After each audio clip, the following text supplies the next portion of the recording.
মালয়েশিয়াতে নাকি মালয়েশিয়ানরা মন্তব্য করেছে যে বাঙালিদের জন্য আমরা ভালো করে ইফতারি করতে পারি না, মসজিদে আসে এরা খুব অশৃঙ্খলা বিশৃঙ্খলা করে, হ্যাঁ, এদের জন্য আমরা ভালো করে ইফতারি খাইতেও পারি না, নিতেও পারি না। তো জাতি হিসাবে কিন্তু এটা আমাদের জন্য খুবই লজ্জাজনক, হ্যাঁ, কারণ আমরা বাংলাদেশি, আমাদেরকে নিয়ে মন্তব্য করবো কেন?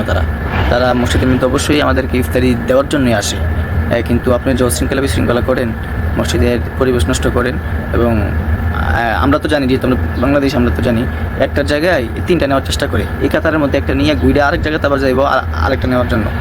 এটা আমাদের দ্বারা সম্ভব, আমরা বাংলাদেশের দ্বারা এটা সম্ভব। তো এমন কোনো কাজ করবেন না যেটা আপনার দ্বারা দেশের ভাবমূর্তি নষ্ট হবে, দেশের সম্মান, দেশের ইজ্জত নষ্ট হবে।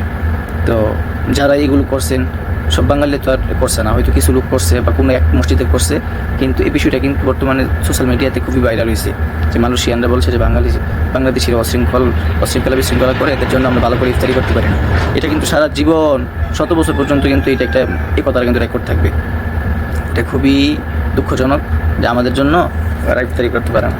বিশেষ করে সৌদি আরবে দেখেন, সৌদি আরবে এখানে মুসলিম কান্ট্রিদের একটা মাথা ধরতে গেলে সৌদি আরবে আপনি প্রত্যেকটা রাস্তার মোড়ে আপনি যেইখানে যান ওইখানে দেখবেন, হ্যাঁ, 100, 150, 60 জন, 70 জন লোক বসে রয়েছে, সৌদিয়ানরা সেখানে ইফতারি দিয়ে যায়।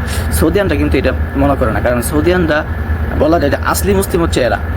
সৌদিয়ানরা এরা আপনার ওই দান করতে পারলে এরা নিজেদেরকে খুশি মনে করে বা নিজেরা আনন্দ ফিল করে। সৌদিয়ানদের অবস্থাটা হচ্ছে, আপনি যত অশৃঙ্খলা বিশৃঙ্খলা করেন এগুলো এরা মন্তব্য করে না, এরা মনে করে যে এদেরকে দিতে পারছি, বাস আলহামদুলিল্লাহ এটাই। তো সৌদি আরবে কিন্তু এগুলো হয়। এই বছরে কিন্তু সৌদি আরবে রমজানের পূর্বে বলছে যে কোনো মসজিদের মধ্যে যাতে কেউ ভিডিও না করে, এগুলো নিষিদ্ধ, যদি কেউ করে আইনিভাবে তাকে কিন্তু ধরা হবে। এরপরও কিন্তু তারা কোনো দেশিদের নাম উল্লেখ করছে না, বিশেষ করে বাংলাদেশিরা। আমরা বাংলাদেশিরা কিন্তু সৌদি আরবে বেশি অশৃঙ্খলা বিশৃঙ্খলা করলে কিন্তু আমরাই করি, হ্যাঁ, কোনো ধরনের ইফতারি নিয়ে এগুলো করলে কিন্তু বাঙালিরই করে। এর জন্য সৌদি আরব আর মালয়েশিয়ার মধ্যে অনেক বড় একটা তফাৎ আছে, হ্যাঁ। সৌদিয়ানরা রমজান মাস আসলে এরা দান করার জন্য বিভোর হয়ে যায়। কীভাবে 1 টাকা দান করতে পারবে এরা চিন্তা করে, বিভিন্ন জায়গাতে ঘুরবো গাড়বো, হ্যাঁ, বাঙালি একজন পাওয়া যায়। সৌদিয়ানদের মন নিয়ে অন্যরকম।